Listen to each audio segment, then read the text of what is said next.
Visakha beach రోడ్లో ఎన్టీఆర్ జయంతి వేడుకలు నిర్వహించారు. ఆయన విగ్రహానికి విశాఖ ఎంపీ శ్రీ భరత్ పూలమాలతో నివాళులు అర్పించారు. ఎన్టీఆర్ ఆశయాలతోనే టీడీపీ దేశ రాజకీయాల్లో కీలక శక్తిగా మారుతుందని ఆయన అన్నారు. ఎన్టీఆర్ స్థాపించిన 44 ఏళ్ల తర్వాత టీడీపీ జాతీయ రాజకీయాల్లో ప్రభావం చూపుతుందని ఎంపీ వివరించారు.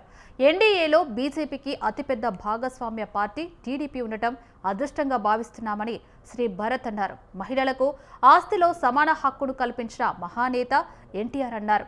మహిళా సాధికారతకు ఎన్టీఆర్ తీసుకున్న నిర్ణయాలు సమాజంలో విప్లవాత్మక మార్పులకు నాంది పలికిందన్నారు. ఎన్టీఆర్ మొదలుపెట్టిన సిద్ధాంతాలను సీఎం చంద్రబాబు, లోకేష్ ముందుకు తీసుకెళ్తున్నారన్నారు. చాలా మంది మనుషులు పుట్టారు, కానీ కొద్దిమంది మాత్రమే చరిత్ర సృష్టిస్తారు. చనిపోయిన తర్వాత కూడా అమరత్వం పొంది ప్రజల గుండెల్లో చిరస్థాయిగా నిలిచిపోతారు. అటువంటి కోవలకు చెందిన వ్యక్తి మన అన్న ఎన్టీఆర్ గారు. ఎక్కడో ఒక మారుమూల ప్రాంతం నమ్ముకున్నటి గ్రామంలో పుట్టి తన స్వశక్తితో కష్టపడి ఒక ఉద్యోగిగా చేరి ఆ ఉద్యోగంలో జరుగుతున్న అవినీతి అక్రమాలు చూసిన తర్వాత ఇది మనం చూపుతామని చెప్పని దానికి రాజీనామా చేసి సినిమాల్లో చేరి సినిమాల్లో కూడా ఒక విశ్వవిఖ్యాత నట సార్వభౌమ ఆయనకి ఏదైతే గుర్తించారో అప్రాపరేట్ అది. ఎందుకంటే ఆయన పోషించని పాత్ర లేదు, ఆయన చేయని క్యారెక్టర్ లేదు. ఒక దేవుడిగా కావచ్చు, ఒక రాజకుమారుడిగా కావచ్చు, లేకపోతే ఒక రాజకీయంగా కావచ్చు, లేకపోతే ఒక పేదవాడికి కావచ్చు, ఒక రాజు కావచ్చు, అన్న వెర్సటైల్ క్యారెక్టర్ చేసిన నటుడు బహుశా మనకు తెలిసి అవుతున్నారు. చాలా కాలం మనందరూ కూడా రాముడు లేకపోతే కృష్ణుడు లేకపోతే వెంకటేశ్వర స్వామి ఎవరో దేవుడు అంటే మనకి ఎవరు కూడా ఎన్టీఆర్ గారి రూపం మనకు గుర్తొచ్చింది. అంత పర్మనెంట్గా ప్రజల గుండెల్లో ఆయన కొలువై అన్నాడు.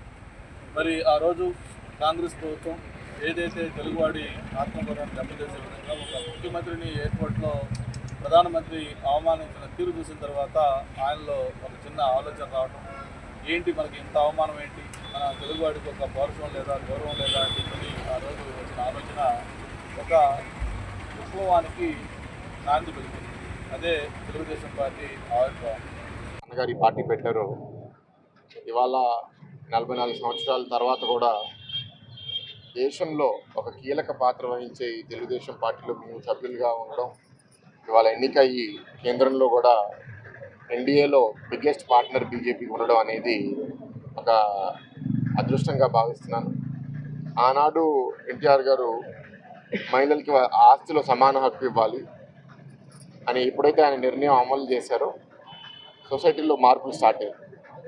దాని తర్వాత చంద్రబాబు గారు వచ్చిన తర్వాత సెల్ఫ్ హెల్ప్ గ్రూప్స్ పెద్ద ఎత్తున ప్రోత్సహించి మహిళల్ని వర్క్ ఫోర్స్లో తీసుకుని రావాలి, ఆంటర్ప్రినర్స్గా తయారు చేయాలి అని ఎంత సపోర్ట్ చేశారంటే ఇవాళ ఆ మూవ్మెంటు మన రాష్ట్రంలోనే కాకుండా దేశవ్యాప్తంగా సెల్ఫ్ హెల్ప్ గ్రూప్స్ మహిళలకి అనేక రాష్ట్రాలు టేకప్ చేశారు.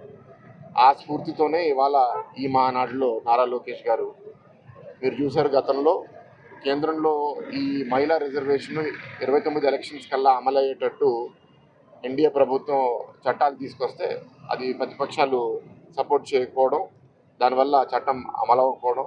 సో 29లో ఈ మహిళా రిజర్వేషన్ వస్తుందా లేదా అనే ఒక ప్రశ్న మిగిలిపోయింది. అయితే దేశంలో ఏం జరుగుతుందో ఇతర రాష్ట్రాల్లో ఏం జరుగుతుందో ఆగకుండా ఇవాళ తెలుగుదేశం పార్టీ ఒక కమిట్మెంట్ తీసుకోవాలి అని తీర్మానము నిన్న టీడీపీ